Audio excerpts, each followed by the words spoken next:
አይናችን ኳሱ ላይ ነው። ኳሱ ደግሞ አሰብ ቀይ ባህር እያለን ነው ሻዕቢያ አለና ቲፒኤልኤፍን መደምሰስ የሚለው ፕሮጀክት ሌጣውን አይደለም አሁን ኢምፕሊመንት የሚደረገው ከትልቅ ሀገራዊ አጀንዳ ጋር ተሰፍቶ አንድ ላይ የሚታይ ነገር ነው። አቶ ታዬ ደንደዓ በቅርብ ጊዜ የሆነ ከመታሰራቸው ቢቃሉና አይ ሰሜን ዕዝ እኮ አልተጠቃሚ እንዲጠቃ ያደረገው መንግስት ነው ነግሮናል የሚል ነገር አመጡ። ሴኮቱሬ ደግሞ መቅሰፍታዊ የሚል ነገር ወሰርኛ ከፈረሱ አፍ ነው። ይሄም ኮንቪዥን ነውና አስቦት የነበረው የኢትዮጵያ ውስጥ ያለው መንግስት የሆነ ፓፔት የሆነ መንግስት ከአስመራ በቀላሉ ሊዘወር የሚችልና የኢትዮጵያ መንግስት ምንም ሊጠይቅ የማይችል ከዚህ ቀደም የነበረውን የታሪክ ቅራኔን እንዳለ ተቀብሎ አሰብማ ቅንጦት ነው፣ እሱ ቅንጦት ነው፣ መንኮራኩር ማምጠቅ ነው። ያኔ ፋኖም መንግስቱም ሁሉም አንድ ላይ ተደበላልቆ መንግስትነት ማን የመንግስትን ሚና ይጫወት የሚለው ነገር ባለየበት ሰዓት ኦሮሚያ ባይዞ ኦሮሞ ነጻነት ሰራዊት የሚባል ነገር ዝም ብሎ አለ በተጠር መጀመሪያ ሰሞን አካባቢ ለውጡ በተቃሪ መንግስት ማን እንደሆነ አይታወቅም። ነጻነት ሰራዊት እዛኛው ነው ያስተዳድራል፣ መንግስት እዚህ ጋር ነው ይላል ምናምን ይላል። ከዛ መንግስት አለው አንድ መንግስት አለ የሚል እንቅስቃሴ ጀመረ። ጎራው ተለየና ኦሮሞ ነጻነት ሰራዊት የሚባል ጦርነት ውስጥ መግጠም ጀመረ ማለት ነው።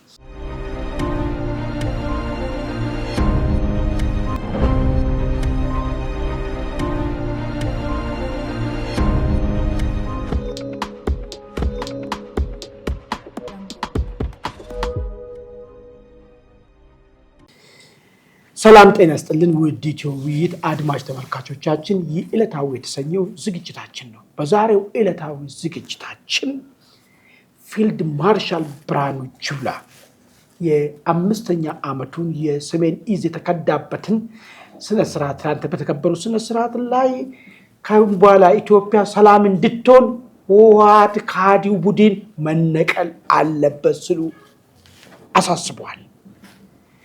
ጀነራል ባጫ ደበሌ አሰብ የማናት የሚል ክርክር ከዚህ በኋላ አስፈልግም፣ አሰብን ወስዶብናል፣ አስመራና አዲስ አበባ ተነጋግሮ ወስዶብናል፣ አሁን ማስመለስ ብቻ ነው፣ በማንኛውም አማራጭ የጉልበት አማራጭን ጨምሮ ሲሉ አሳስቧል።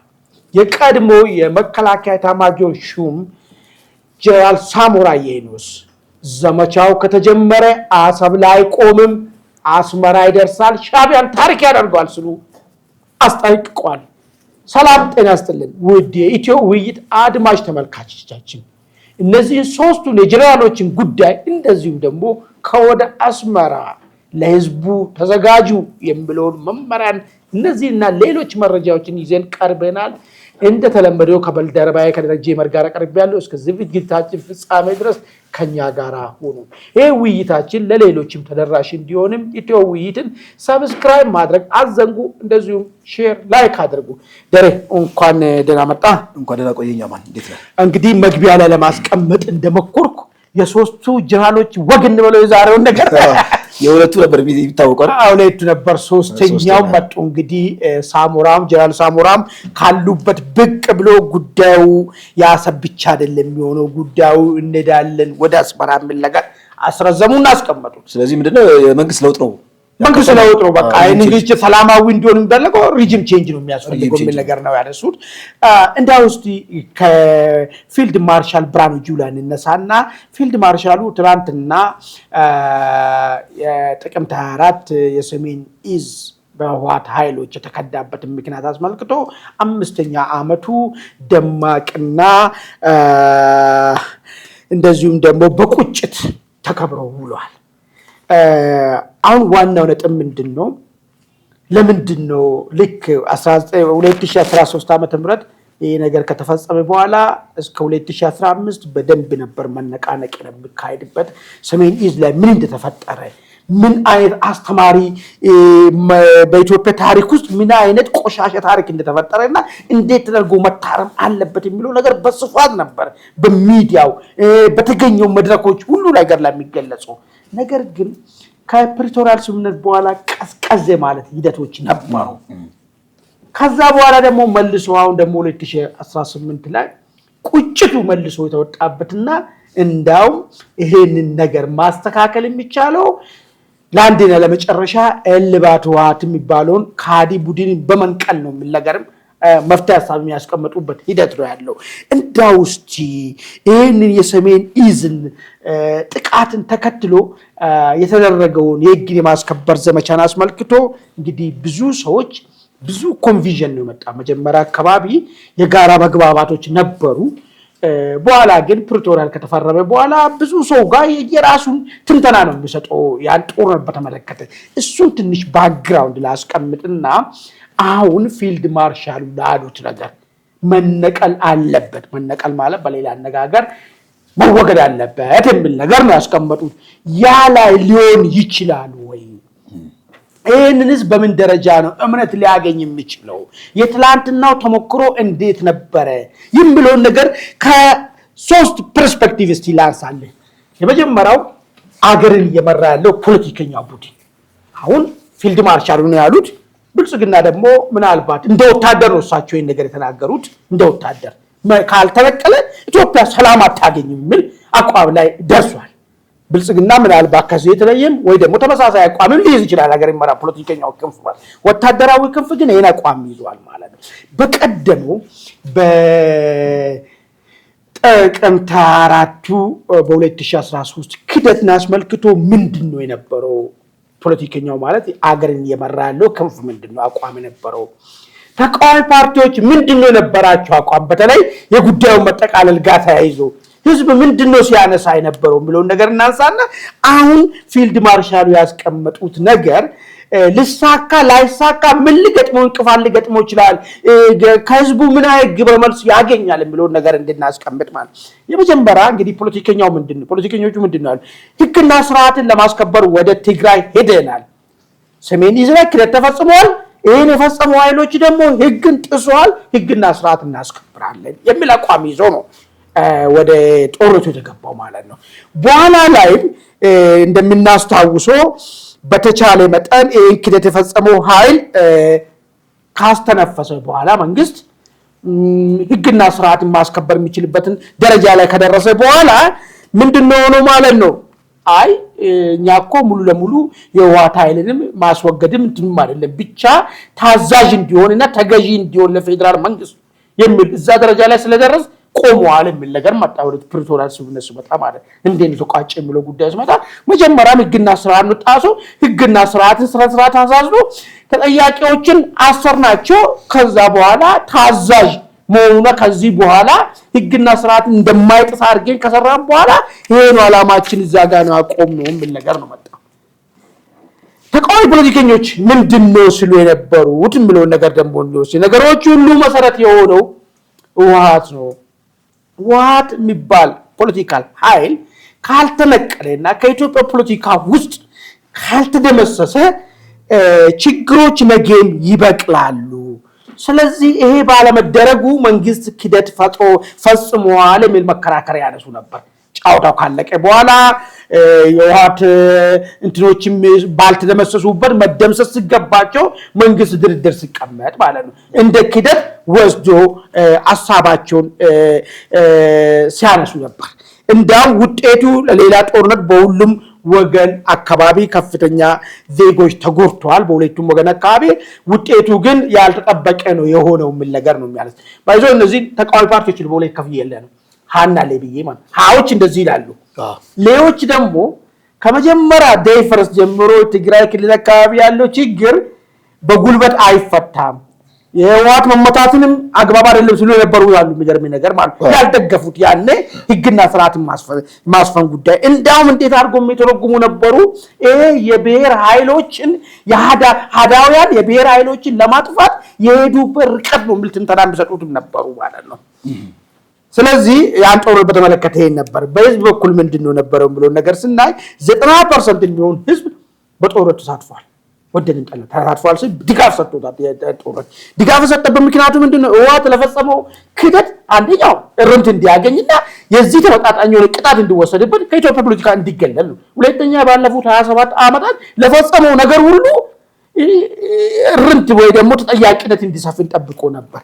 ነገር ግን በኋላ ላይ ወንጀለኛ ተብሎ ታሰሩትም እንዲፈቱ ሆኑ። እነ አቦይ ስብሃት ምናምን ሲመጣ ከዛ ህዝቡ እንደነው ወሰደው ሂደቱን አንዳንዱ የህዝብ እንትን የመከፋት ነገር ተቃዋሚ የመሆን ጉዳይ አልፎም ተርፎ ጉዳዩን እንደ መከዳት የወሰዱ ሰዎችም ነበሩ ማለት ነው።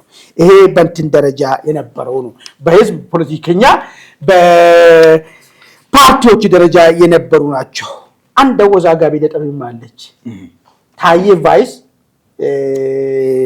ሴኮቱር አቶ ታዬ ደንዳ በቅርብ ጊዜ የሆነ ከመታሰራቸው ቢቃሉና አይ ሰሜኒዝ እኮ አልተጠቃሚ እንዲጠቃ ያደረገው መንግስት ነው ነግሮናል የሚል ነገር አበሱ።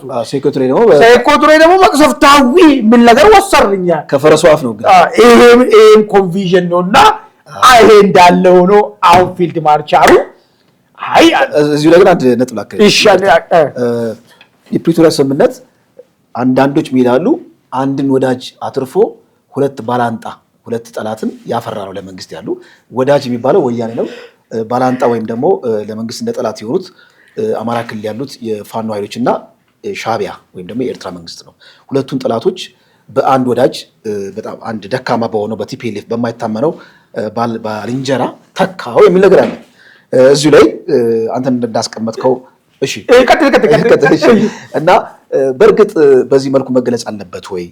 የፕሪቶሪያ ስምምነት ዋነኛ ኮዝ ነው ወይ አማራ ክልል ለፈነዳው የእርስ በርስ ጦርነት ተብሎ በሚነሳበት ጊዜ ይህንንም በተለያየ ማዕቀፍ መመልከት አለብን። በእርግጥ በእርስ በርስ ጦርነቱ ጊዜ አማራ ክልል ሃይሊ ሚሊታራይዝድ እንዲሆን አስተዋጽኦ አድርጓል። ይህም ደግሞ ፓራሚሊተሪ የሚባለው ከመንግስት መዋቅር ውጭ ያለ የታጠቀ ኃይል እንዲፈጠርና መንግስትን እንዲወጋ በዛ ላይ ደግሞ የነበረው የብሔር ትርክት መንግስትም ደግሞ በድክመቱም ነጥብ ይጥላል፣ አንዳንድ ነጥብ ይጥላል። እንዲሁም ደግሞ አንዳንድ ካድሬዎች ከቲፒኤልኤፍ ኢህአዲግ ተረፈ የሆኑ ካድሬዎችም አማራ ክልል ያሉን የፖለቲካ የበለጠ እንዲጦዝ በማድረግ ችግሩ እንዲባባስ ተደርጓል የሚል ነገር ነው።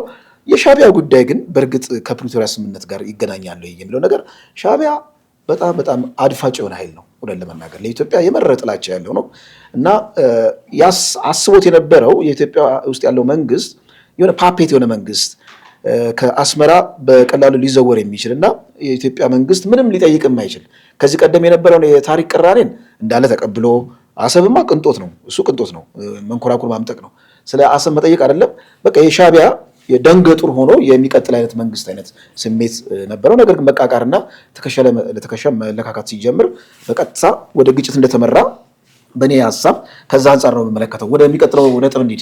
መልካም ስላነሳ አይቀር ትንሽ ሀሳብ ልጨምርበት። ፕሪቶሪያ ስምምነቱ አንድ ደካማ ወዳጅን አትርፎ ሌላ ጠላትን አፈጠረ የሚለው ጉዳይ ላይ ሲጀምር ውሃታውን ወዳጅ ነው ተብሎ የምታይበት ደረጃ ላይ ነው ያለው። አሁን እኮ ዛሬ ፕሮግራም የመጣንበት መንግስት እንግዲህ በወታደራዊ ክንፉ የመጨረሻ ሰው የሆኑ ፊልድ ማርሻሉ መነቀል አለበት ካሉ በቅርብ ቀን just we expecting war የዚህ ሂደት ማለት ነው። ካልተነቀለ ኢትዮጵያ ሰላም አታገኝም የሚል ነገር ስለወጣ ማለት ነው። ይህንን ነገር ለመተንተን እንደው ምን ሊገጥመው ይችላል የሚለውን ነገር ለማንሳት ነው። ይህ ማለት በሌላ አነጋገር ምንድነው አንደኛ ጠላት ሀገር ውስጥ ካሉት እንትኖች አንደኛ ጠላት ሆና ተገኝታለች ማለት ነው። ዋድ መነቀል የሚለው ጉዳይ ተወስኖባታል። ሌላ እርምት መንገድም ሳይሆን መነቀል የሚለው ነገር ነው ተወሰነባት የሚለው ነገር ነው። ይሄ መነቀል ምናልባት በምን ደረጃ እናምነዋለን? ከዚህ በፊት ፊልድ ማርሻሉ ራሱ ባሉ ደረጃ የሆነ ሚዲያ ላይ ቀርቦ ሏላዊ ባል ሚዲያ ላይ ነው አይ አላማው እኮ ዋትም መደምሰስም አይደለም ዋትም ደግሞ ሊደመሰስ የሚችል አይደለም ተብሎ ነበር። ይሄ እኛ ህግና ስርዓት ቅድም እንዳስቀምጥኩ ፖለቲከኛዎቹ አገርም እየገዙ ያሉ ምንድነው ያሉት? ህግና ስርዓት ነው ጣሶ ዋት አልገብርም አላ ለፌደራል መንግስት ተገዢ አልሆንም ብሎ ይሄን ነገር ፈጽሟል። መቅነውን አፈሰንለት እግሩን ጡንቻውን ሰባብረን ታዛዥና እንደሚገብር ለፌደራል ደረጃ ላይ ስናረጋግጥ ተው ነው የሚል ነገር ሐሳብ ነው የነበረው ነገር ማለት ነው። ግን ፕሪቶሪያ ስምምነት ሌላ ችግር ፈጥሯል ወይ ለሚለው ጉዳይ ላይ አንድ ነገር ላንሳለን። ምናልባት እኔ እናንተ ኢሳት ይያለን ይሄን ቪዲዮ ተመልካቾች ወደ ኋላ ሄዶ ማየት ይችላሉ። አማራ ክልል ውስጥ ምን ሊፈጠር ይችላል የሚል እኔ አንድ ፕሮግራም ሰርተን ነበር አብረን። ያኔ ፋኖም መንግስቱም ሁሉም አንድ ላይ ተደበላልቆ መንግስትነት ማን የመንግስትነት ሚና ይጫወት የሚለው ነገር ባለየበት ሰዓት ኦሮሚያ ባይዞ ኦሮሞ ነጻነት ሰራዊት ይባል ነገር ዝም ብሎ አለ በተጠር መጀመሪያ ሰሞን አካባቢ ለውጡ በተካባቢ መንግስት ማን እንደሆነ አይታወቅም። ነጻነት ሰራዊት እዛኛው ነው ያስተዳድራል፣ መንግስት እዚህ ጋር ነው ይላል ምናምን ይላል። ከዛ መንግስት አለው አንድ መንግስት አለ የሚል እንቅስቃሴ ጀመረ። ጎራው ተለየና ኦሮሞ ነጻነት ሰራዊት የሚባል ጦርነት ውስጥ መግጠም ጀመረ ማለት ነው። ዘሴም ሺት አማራ ክልል እንደሚገጥም ያኔ ይሄን ነገር ተናገረ ነበር። ያኔ ፋኖን ግብር ይጠይቃል፣ ይጥላል፣ ገመድ እያሰረ ይቀበላል፣ ዳኝነትም ይሰጣል። ይሄ አማራ ክልል ውስጥ አንድ መንግስት አለው የሚልበት ሰዓት ላይ የግድ ግጭት ውስጥ መግባታቸው አይቀርም የሚል ነገር ነበር ያኔ ሰራ። ይሄን ያነሳው ለምንድነው ፕሪቶሪያ ብቻ ሳይሆን የወለደው ቀድሞ አንድ መንግስትና የመንግስትነትን ሚና የሚወጣ አንድ ቡድን ከተፈጠረ ይሄ ነገር እንደሚፈጠር ይጠበቅ ነበር። ለዛ ነው የሚለው ነገር ለማንሳት ነው። ኤኒዌይስ ወደ ፊልድ ማርሻሉ እንመለስ። ፊልድ ማርሻል ያሉት እንግዲህ ይነቀላል ብሏል። ኢትዮጵያ ሰላም እንድትሆን አሁን ወይ ኢትዮጵያ ሰላም መሆን አለባት ወይ ውሃት መኖር ወይ ውሃት መነቀለ ተነቅሎ ኢትዮጵያ ሰላም መሆን አለባት ወይ ደግሞ ኢትዮጵያ ሰላም እያጣች የውሃት ካዲ ቡድኖች እየረበሹ መኖር ነው። ምርጫው ላይ ሆኗል ማለት ነው። ግን እሳቸው ራሳቸው ከዚህ በፊት ባሉበት ሁኔታ ላይ ማለት አላማው ውሃትን መደምሰስ አይደለም በተባለው ነገር ብዙ ቅድም ያነሳውልህ የማህበረሰብ ክፍል ግርታ ተፈጥሯል። ሆ ብሎ ሁሉም አንድ ላይ የዘመተበት ምክንያቱና ይህንን ጉዳይ የጋራ ያደረገበት ምክንያት በውሃት ያልተበደለ ህዝብ የለም ኢትዮጵያ ውስጥ ኢንክሉዲንግ እኮ ትግራይ ህዝብ ጭምር ነው። በወቅቱ ስላልታየው ለትግራይ ህዝብ አሁን ነው እየታየው ያለው ትግራይ ህዝብ መበደሉ መጎዳቱ ማለት ነው። ስለዚህ ውሃት የሚባል ፖለቲካ ኃይል መወገድ አለበት። ይህ አጋጣሚው ነውና የፈጸመው ክደት ደግሞ በዚህ ጠቃሚ ስለሆነ እናስወግዳለን የሚል ህልም ይዞ ነበር ሁሉም። ግን መጨረሻ እንደው ዘዴ የታሰበ ሊሆን ያልቻለም አይደለም። ከዛ አልፎ እንዳው መጠየቃሉ ተብሎ የነበሩት ሲፈቱ ምናምንም ታየ አይደል? እንደዚህማ ለምንድን እንደዚህ የሚሆነው የሚለው ነገር ቅሬታ ፈጠረ ማለት። አሁን የፊልድ ማርሻሉ መመሪያ ውሃት ካልተነቀለ ኢትዮጵያ ሰላም አታገኝም የሚለው ነገር ተግባራዊ ይሆናል ቢባል በምን ደረጃ ቅድም ባስቀመጥኩልኝ በፓርቲዎች ምን ያህል ድጋፍ አላቸው እሱ ሌላ ጥያቄ ነው። እንዳውን ሰፊው ህዝብ ሄዶ የሚሰዋ ለዚህ ተግባር የሚሰዋ በምን ያህል ደረጃ ይህን ጉዳይ እንዴት ያዋል እንደባለፈ ቢሆንስ የሚል ነገር ሊያነሳ ይችላል። እንደባለፈ ህግና ስርዓት ሰፍነዋል ተብሎ ወንጀለኞች የኢትዮጵያ ሁሉ ጊዜ ነቀርሳው ነው ኃይሎች አሁንም የምትተው ከሆነም እንደው ፐርፐሱ የሚዋጋበት የሚል ነገር ሊያነሳ ስለሚችል ምን ሊፈጠር የሚችል ይመስላል? እሺ ግሩም ነው። እርሳቸው እንደውም ይሄን ያነሱት እንግዲህ ጥቅምት 24 የሀገር መከላከያ ሰራዊት በወያኔ ሸፍጥ መስዋዕትነት የከፈለበትን ቀን አስመልክተው ነው። ብዙዎቻችን ሀገር ወዳድ ዜጎች ማለት ነው በዚህ በፕሪቶሪያ በእርቅ ሽፋን ተደፋፍኖ መቆየት የለበትም። እንደውም ሚሞሪያል ሐውልት ያስፈልጋቸዋል ለነዚህ ጀግኖች ማለት ነው። ለተከዱ ጀግኖች መስታበሰቢያ ሐውልት ያስፈልጋቸዋል ማለት ለመናገር። ምክንያቱም ቀላል አይደለም የተከፈለው ዋጋ በኢትዮጵያ ሀገረ መንግስት ታሪክ እንደ ጥቁር ጠባሳ ሊቆጠር የሚችል ነገር ነውና ይሄን አንስተው በገለጹበት ጊዜ ቲፒኤልኤፍ መነቀል ያለበት ብለዋል። ሊነቀል ይችላል፣ መነቀል ያለበት ነው። አንዳንዶች እንግዲህ ይሄንን መደምሰስ የሚለውን ነገር አይዲያ አለው። ሊደመሰስ አይችልም። መደምሰስ ራሱ ዲፋይ መደረግ አለበት። መደምሰስ ማለት እያንዳንዱ የህወሓት ታጋይ መግደል ማለት ነው። አይደለም በዛ ደረጃ ሳይሆን የኢትዮጵያ ፖለቲካ ውስጥ ለምሳሌ ማለት ሬሌቫንት ማለት ነው። እሴፓ የለም እኮ አይ በቃ እንደዛ ማለት ነው። ተደምሷል በቃ እንደዛ ነው እኮ እንጂ በየቤቱ እኮ አሉ እሴፓ። ይሄ ሀሳብ መስተናገድ የለበትም ተብሎ ይሄን ሀሳብ አይ ግድ ማስተናገድ አለብን ብሎ በህግ ማስተናገድ የለበትም ብለ ካስቀመጥ አይ ማስተናገድ አለብን ብሎ ካሉ እነሱን ነው ህግ ስርዓት የምታስይዘው በቃ እሱ ነው። ለምሳሌ ያው ናዚ አለ አይደል? የናዚ አቀንቃኞች እኮ አሉ፣ ሰው ይገላሉ። ፌስቡክ ላይ ማህበራዊ ሚዲያ ላይ ታገኛቸዋለህ። በየቤቱም አሉ የናዚ አቀንቃኞች ማለት ነው። ነገር ግን ናዚ አሁን ሰርቫይቭ ያደርጋል። ተቋም ሆኖ ስትሮንግ የሆነ ስብዕና ኖሮት ሰርቫይቭ አላደረገም እና በናዚ ደረጃ መበተን አይነት ነገር እንደማለት ነው። መደምሰስ ዲስአርም ማድረግ ማለት ነው። የመረበሽ የሚችልበትን ካፓሲቲ ማሳጣት ማለት ነው። ግን አሁን ቲፒኤልኤፍ ሊጠውን አይደለም አሁን የምንመለከተው። ምክንያቱም አሁን ሀገራዊ የሆነ ከፍተኛ የሆነ ትልቅ ፕሮጀክት አለ። ሁላችንም አይናችን ኳሱ ላይ ነው። ኳሱ ደግሞ አሰብ፣ ቀይ ባህር እያለን ነው። ሻዕቢያ አለ እና ቲፒኤልኤፍን መደምሰስ የሚለው ፕሮጀክት ሊጠውን አይደለም አሁን ኢምፕሊመንት የሚደረገው ከትልቅ ሀገራዊ አጀንዳ ጋር ተሰፍቶ አንድ ላይ የሚታይ ነገር ነው እና ይህንን ወደ አሰብ ወደ ቀይ ባህር ሊደረግ የሚችለውን አጠቃላይ ኦፕሬሽን በማደናቀፍ ከመንግስት ጋር ኃይል የመበተን እንዲሁም ደግሞ የተለያዩ የሴራ ፖለቲካ ንድፈ ሀሳቦችን በመጎንጎን ወያኔ ቲፒኤልኤፍ የታወቀ ነው። እንደውም መንግስት ቀጥታ ትኩረቱን ወደ አሰብና ወደ አስመራ ባደረገበት በአሁኑ ወቅት አግዘኝ የአስመራ መንግስትን ኦጋለሁ ብሎ በአደባባይ መናገር ጀምሯል። እርሳቸውም ተናግረዋል። አክሱም ላይ ቆሞ ለጽምዶ ህልውና ከሻዕቢያ ከኤርትራ ጋር አንድ ላይ አሊያንስ ክሬት አድርጎ ሊወጋን ነው። ይሄ ደግሞ ትልቅ ክደት ነው፣ ከአሁን በኋላ መነቀል አለበት የሚል ነገር አስቀምጠዋል። ስለዚህ እሳቸውም አሁን የወያኔን መደምሰስ የወያኔን መመታት ከትልቁ ከግራንድ ከሆነው አጀንዳ ጋር አያይዘው ነው እንጂ ነጥብ አይደለም የሚያዩት ማለት ነው። ምክንያቱም የሻዕቢያ አሊያንስ ነው፣ የሻዕቢያ አጠቃላይ ጉድ ነው እና ይመታል አይመታም የሚለው ነገር እስቲ እናስቀምጥ። እንዴት ይመታል? ቲፒኤልኤፍ ሊመታ ይችላል አይመታም የሚለው ነገር እስቲ አንዱ ለሶስት ነገሮች እናስቀምጥ። አንደኛ ቲፒኤልኤፍን አሁን አድሬስ የምናደርገው በ2012 በነበረው የህልውና ጦርነት ጊዜ አይደለም። ቲፒኤልኤፍ ተዳክሞ ተቆራርጦ የሆነ ፍንካች ቲፒኤልኤፍ አለ። እሱን ቲፒኤልኤፍ መምታት የምንችልባቸው በጣም የትግራይ ፖለቲከኞች የሚናደዱበት የብልጽግና ሰራዊት እያሉ ቀሌት ማለት ነው የሚናደዱበት የቲፒኤፍ የሚባለው ተታክሷል። እንደውም ባለፈው ሳምንትም ዜራያ አካባቢ የተወሰነ ግጭት ተፈጥሯል። ስለዚህ በዚህ ይህን ኃይል የበለጠ አጠናክሮ እንዲሁም ደግሞ ሲቪል ዲስኦቢዲየንስም በጎንዮሽ ማለት ነው ከዚህ ቀደም ጀነራል ጻድቃን እንደተናገሩት እሱን እያቀጣጠሉ እርስ በርስ ቲፒኤልኤፍን አጣጥሞ እስካቶ ኢሪሌቫንት ማድረግ የሚቻልበት ሁኔታ አይ ቲንክ ዝግ አይደለም ነው እና መንግስት ዝም ብሎ ሌጣውን ብቻ አይደለም አሁን ኢቭን የትግራይ ኃይሎች ራሱ ወያኔን መምታት ወያኔን መደምሰስ ቅቡልነት ሊኖረው ይገባል ብለው የተነሱ በሲቪል የሚንቀሳቀሱ እንደ ስምረት ፓርቲ ቲፒኤፍ ምድር ላይ ያለ ኢቭን ዊዝን ህወሓት ራሱ የህወሓት መደምሰስ የሚፈልጉ የፖለቲካ ኃይሎች ብቅ እያሉ እና መንግስት ብዙ አርጩም ያለው መምታት የሚችልበት የሚል ነገር ነው። ይሄን ግን ከሻዕቢያ ጋር ሰፍተን ነው ማየት ያለብን ነው። የሻዕቢያ ጉዳይ እንዴት ይሄዳል? ቲፒኤልኤፍ ለመደምሰስ ከሄድን ሻዕቢያ ስፔስ ያገኛል።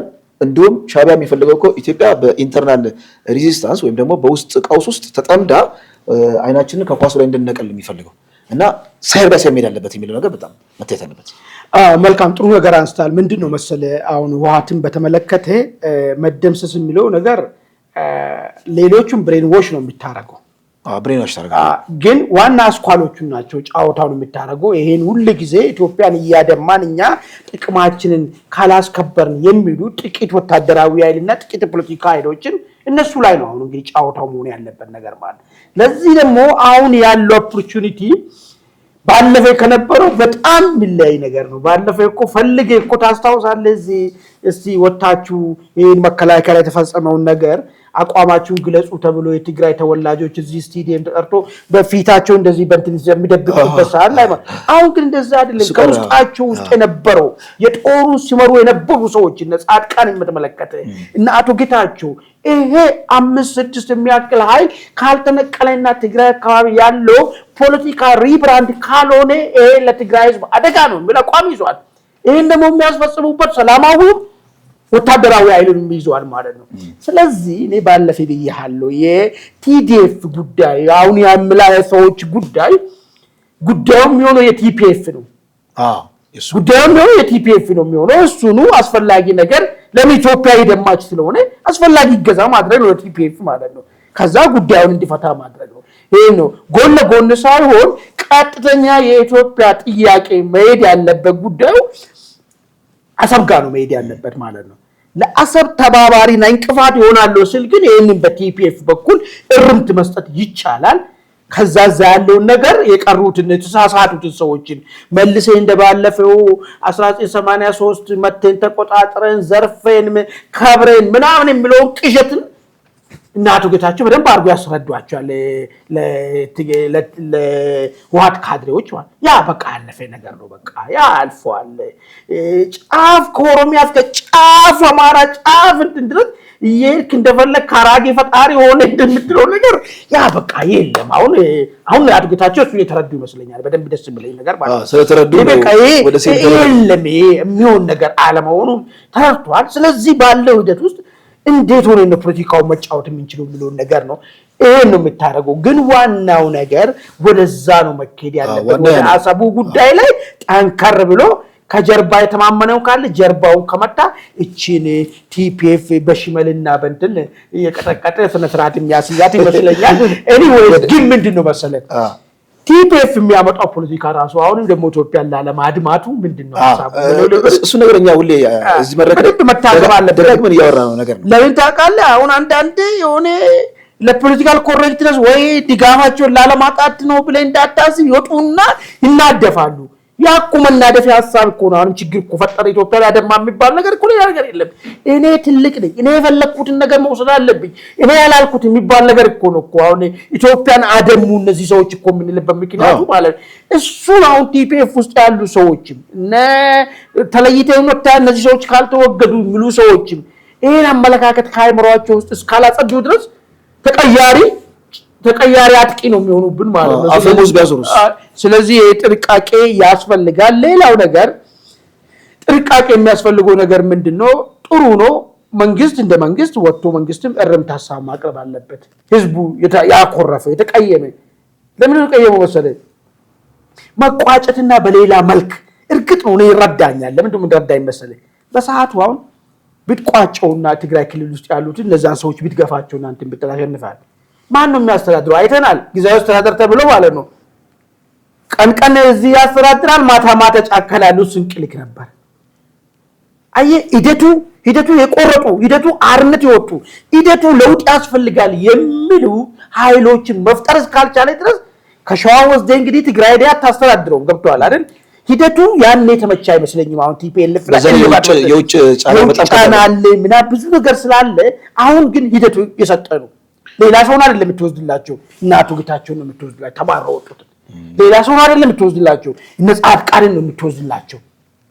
ገብቷል አይደል? የራሳቸው ሰዎችም ማለት ነው። ይሄ አካሄድ አያስፈልግም የሚሉት ሰዎች ስለዚህ ቃሉ ሊተገበር ይችላል። እንደ ከዚህ በፊት ስጋት አይግባችሁ ምን ነገር ነው ሐሳብ ልናቀርብ የሚችለው አይ ቲንክ ወደሚቀጥለው መንደርደሪያ ይሆናል። የሚቀጥለው ላይ ዛሬ ሻዕቢያ ሚዲያዎችን ዝም ሞኒተር ሳደርግ አንድ ትኩረት የሚሳበው ነገር አየሁ። ምንድን ነው ያሉት? ከኛ ጋር አትዋጉም፣ ቲፒኤልኤፍ ወይም ቲዲኤፍ ዝግጅቱን ጨርሷል። ኦልሬዲ ተመራቂዎችን አሳየ። ቀጥታ ከመንግስት ጋር ጦርነት ሊገጥም ዝግጅቱን ጨርሷል። ስለዚህ ከሱ ጋር መገጥሙት የሚል ነገር ተናግሯል። በዚህ ወደ ኤርትራ እንድንሄድ ብዬ ነው። መልካም እንግዲህ ወደ ኤርትራ ስንሄድ ከወደ ኬንያ ናይሮቢ የተሰኮሰ ደግሞ የጀነራል ባጫ ነው። ጀነራል ባጫ አደገኛ ናቸው ታውቃለህ። እሳቸው ሻዕቢያ ጠል ናቸው ይላቸዋል። እንትንም ነው ያውቃሉ። የኖሩበትም ውትድርና ውስጡ የኖሩበትም ነገርም ስለሆነ ምን ያህል በኢትዮጵያ ላይ ምን ያህል ሴራ እንደሰራ ይታወቃል። እሳቸው ራሱ እኮ ሆን ብሎ ስም ለማጥፋት እኮ የሚባሉ ታውቃለህ። ጀነራል መችሮቱ ደናሽ ናቸው እንጂ ምን ይሄ ሁሉም ታውቃለህ። የሆነ የሚለጠፍብህ ከሆነ የተሻለ ነገር አለክ ማለት እኮ ነው። ገብቶሃል? በቲፒኤልኤፎች የሚለጠፍብህ ከሆነ ካራክተር አሳሲኔሽን እንደዛ ከሆነ አንተ የተሻልክ ነገር አለ ማለት ነው። አሁን ጀነራል ባጫ ጥሩ ነገር አመጡ። ምንድነው ያሉት? አሁን የሀሳብ የማናት የማነው እንዴት ነው የሚለው የምንነጋገርበት ነገር አይደለም አሉ። ጥሩ ነው። ከዚህ ፊት ያቀረብነው ነገር አለች። ሀሳብ በወረራ ተያዘብን መሰረት መሬት ቦታችን ነፃ ማውጣት ወይ ደግሞ ህዋርነት መኖር ነው። ምርጫው ሁለት ነው የሚሆነው ማለት። አሁን ጀነራል ባጫም ያስቀመጡት ነገር ምንድነው ያሉት? ከዚህ በኋላ የማነው ምናምን የሚባል ነገር የለም። ያኔ አስመራና አዲስ አበባ ተነጋግራችሁ ወሰዳችሁ። አይ ምን ሰው ቢኖር አንገት ትቆርጣላችሁ። በዛ ሰዓት ይቆርጡ ነበር። ስለዚህ ይሄ እንዳላየ ጊዜ ይፍታው ብለው ቁጫለ እናንተ ውስጥ አድጎ እናንተን ተኩልና ሴራ በሀገር ላይ ፈጸማችሁትም የዚህኛው ጀነሬሽን አለ። ይኸውልህ ጀነሬሽን እኮ በጣም ይለዋል። የስልሳዎቹ ነው አይተህ ከሆነ ቀደም ጀነሬሽን ፖለቲካውንም በምንድን ነው የሚያው? ከሻዕቢያ አንፃር ነው የሚያው። የሆነ ተራማጅ የሆነ አይመስለውም። ሻዕቢያን ነገር ቅኝ ግዢ ነው ካላለ ማለት ነው። ስለዚህ አሁን ይሄ ሰው የቅኝ ግዢ ነው ያለው አሰብን የኢትዮጵያ ነው ምናምን ብለህ ብታመጣ ሌላ እንትን ውስጥ ነው የምመጣው ነገር ማለት። ይሄኛው ትውልድ ግን በዛ በኋላ ያለው ትውልድ ግን ባርበሩ ኢትዮጵያ እጅ ላይ እንደያለ ያቃል። የደርጉ አካባቢ ላይ ተወልዶ ያደገ ማለት ነው። ያሉትን ነገሮችንም ይረዳል። ይሄ ልጅ መጣባችሁ ነው የሚል ነገር ነው ያነሱት። እኛ በተደጋጋሚ ኦፍ ዘ ሪከርድ እናነሳለን።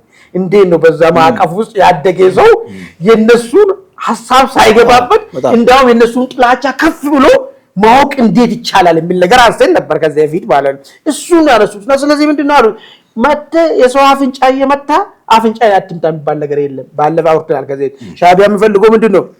ተላላኪ የላከ ኢትዮጵያ ውስጥ 10ም 20 ሆኖ የሚደራጅ ካለ ችግር የለም። ትጥቅም ኢንተለጀንሲ እንሰጣቸዋለን። በርቱ ነው የሚባሉ።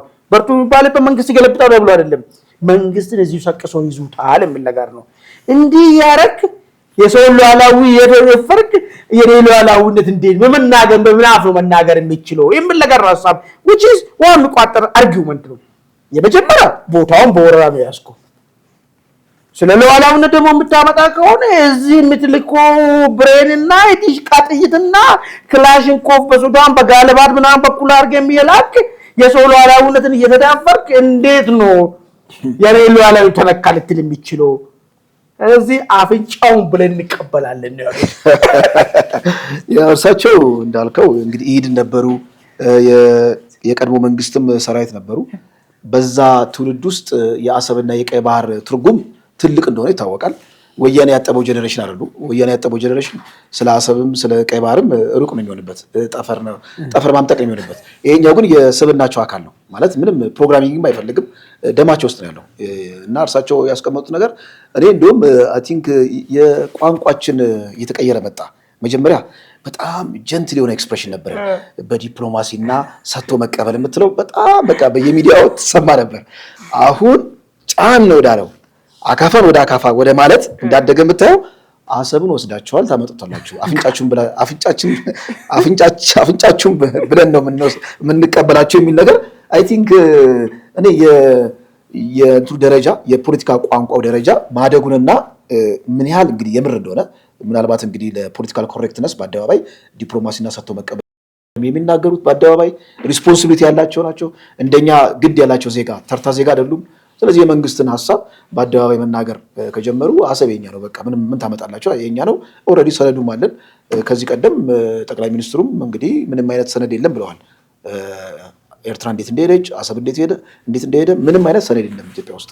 ስለዚህ ከየት እናምጣ በምን እንደሄደም አናውቅም የሚለው ነገር ተናግረዋል። እሱን በተኑልህና ጀነራል ባጫ ደበሌ ቃል በቃል በጣም ኮምፕሊኬትድ ባልሆነ ቋንቋ አሰብ የኛ ነው፣ ስለዚህ ሁለታችሁም ተባብራችሁ በታክቲካል አሊያንስ ተባብራችሁ ወስዳችኋል። አሁን ደግሞ የገረመኝ ቋንቋቸው በጣም ደስ ያለኝ አስመራና አዲስ አበባ ሆናችሁ በጥሩ ቋንቋ በቃ አስመራና አዲስ አበባ። ምክንያቱም እኮ መለስ ዜናዊ ከሻቢያ በላይ ሻቢያ ሆነው እኮ ነበር የሚከራከሩት አሰብ ሲነሳ።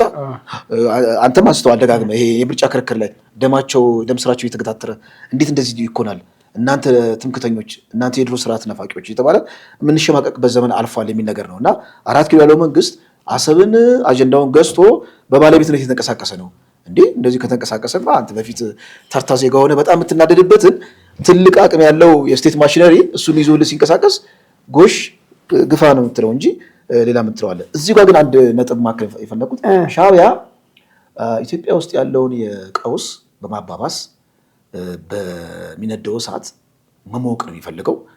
ቃጠሎውን ፊል ያደረገው ማለት አይገባበትም። እኛ እንቃጠላለን፣ ቃጠሎውን በደንብ እንለበለባለን።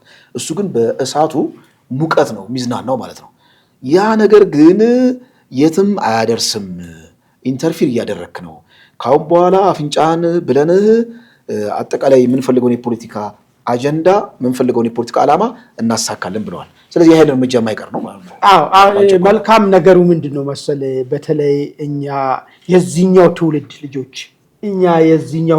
ልጆች በሚገርም ሁኔታ ምንድነው ደርጎች የጻፉትን መጽሐፍን እያነበብን ምንም ሰለሰለ ነበር ነው ልጆች ኢትዮጵያ እንዴት ባህር በር እንዳጣችው እየሰማን በጣም ስንቃጠል ለነበር ልጆች ዛሬ ወታደራዊ መሪዎች በተለይ ከፍተኛ ወታደራዊ መሪዎች እንደዚሁም ወታደራዊ መሪ ለምን እኔ በወታደራዊ መሪ የሚለው ምናልባት ፓርቲ ሊቀያየር ይችላል።